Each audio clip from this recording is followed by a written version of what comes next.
Their opinions are biased towards the narrative they want to push. And what this created is an artificial crowd of people.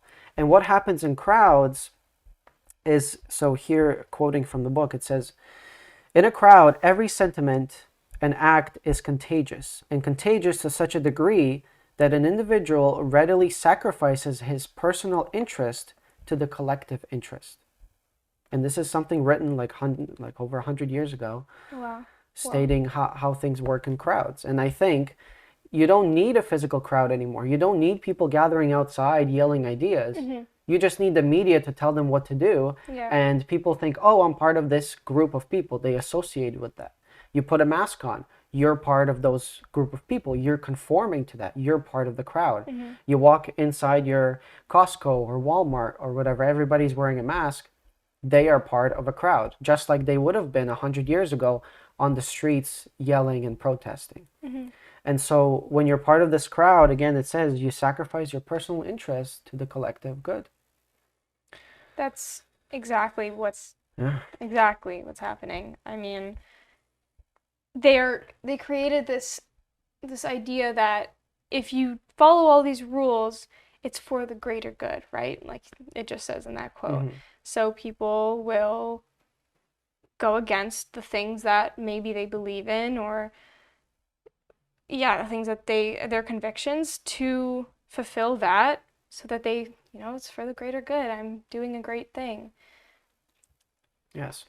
So furthermore, what it says here, there's a lot of interesting things, but another one, it says the sentiment of responsibility, which always controls individuals, disappears entirely when they're part of a group. Then it goes further on to talk about the isolated individual versus when that individual is part of a group. So it in the way they act as well, and this could justify why some people, even though they're presented with hard facts, this is not about your health. Mm-hmm. Like a hard fact of, hey, this is not that bad, right?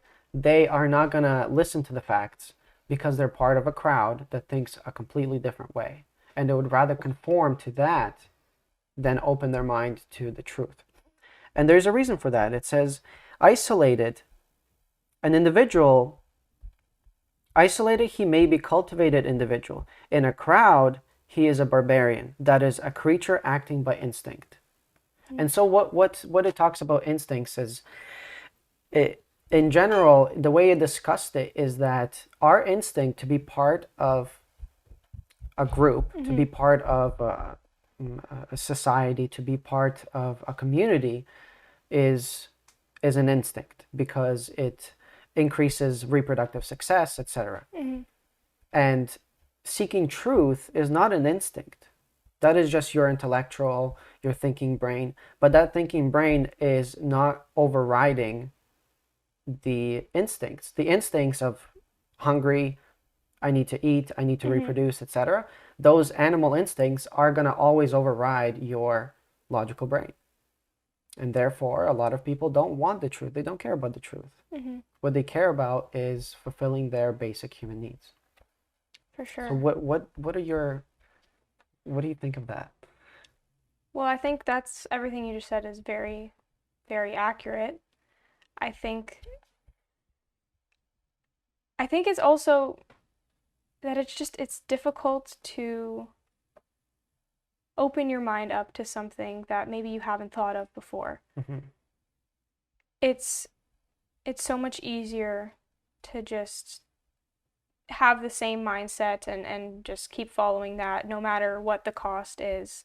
For some of these people, it's, losing their own rights and freedoms. I mean, they are, uploading proof of vaccination to a QR code so you can enter a restaurant still isn't normal life. So even if it means sacrificing that, they want to be, it's easier to, like you said, fit in with the crowd. I mean, there's this, everyone tries to be so politically correct nowadays. And, if you go against any of that or say something that someone doesn't like to hear, you're labeled as something negative, right? So people try to avoid that, and because why would they want to go through that? Why do they want people to look at them in this negative light? So they just, conform. And it's so prevalent nowadays, especially with social media, because you see things on the internet that are like, oh, these anti-maskers, or oh, these anti-vaxxers, and then they're like, I don't want to be a part of that group, right? I don't want to be associated with those terrible people. So they just keep going down the same path and following the same narrative, and just, it's I wonder how we can get people out of that. You can't convince them with logic, is what Mm-hmm. I'm saying here. And that's what the book is saying, Mm-hmm. is you don't need logic to convince a crowd. You need emotions. Mm-hmm. And people fall for emotions. And this is what is happening on the left, is that a lot of things are based on emotions, like, oh, help out the collective, and be part of a collective. It's all good. We're just helping each other out. But as soon as you step out of line, oh, you're a fucking anti-vaxxer, you're this and that, you get the fuck out of here. You're not part of society anymore. Yeah. So another thing that's pretty interesting is what it mentions. It says the conclusion to be drawn from this is that the crowd is always intellectually inferior to the isolated individual. So another shit aspect of all of this is that people who are already in the crowd, they're basically part of a cult, and you cannot pull them out of it very easily, because they will not turn on their logical side of, oh, look, that's the fact. Okay, so I'm going to follow facts. Or look, this is legit the truth. There's hard proven facts of, you're given videos, you're given diagrams, everything is there. They're not going to succumb to that because they're going to be intellectually inferior being part of that group and associating themselves with that group. So as long as they keep wearing masks, as long as they keep complying to things, they are part of a group. They're part of a crowd. They're part of a cult, pretty much. 100%. And it doesn't help that crowd, that group, is being labeled as the heroes, the good people. Well, that's what they do. Right? They glorify themselves and give praise to themselves for doing these things. That's kind of what keeps the motivation up. Yeah. Sure. So that's the tragedy of the situation, because I think one thing to understand here is that we cannot force people to think a certain way. No, of course not. We cannot, drag them and tell them, no, you're not wearing a mask anymore. It's not going to happen. So the way we approach this in terms of what to do about this is, I think we have to categorize it based on the people we're dealing with, our audience. So of course there's people there on our side, and they know what's going on. They're open to the facts, but they're not doing shit. Yeah. That's one category of people. Another big category of people is ones that are oblivious. They don't give a fuck what's going on, right? They don't care if they have to vaccinate. They don't care this. They don't care that. They're oblivious. And I think that's the majority of the population falls under that category. And then there's the category of like the promoters. Like they're heavily invested. They wear 3 masks. They're the first to line up for their jab. They go test every week. Yeah. Right? There's people like that. And what I think we have to categorize are the way we approach this is that you kind of have to leave those people alone. Right? The ones who are promoting this agenda, you just have to leave them alone, let them be, because if you are just throwing facts and logic at them, you're just further pulling them into the darkness. Yeah, you're wasting your time because they won't listen. Yeah, and we have to limit, because we have limited resources to fight this. And so we have to put our resources, our effort, and our energy and time into something that is efficient and that will work, and into the people that will actually do it. And so I think one of the main things we can focus on is the people who understand what's going on but aren't doing shit.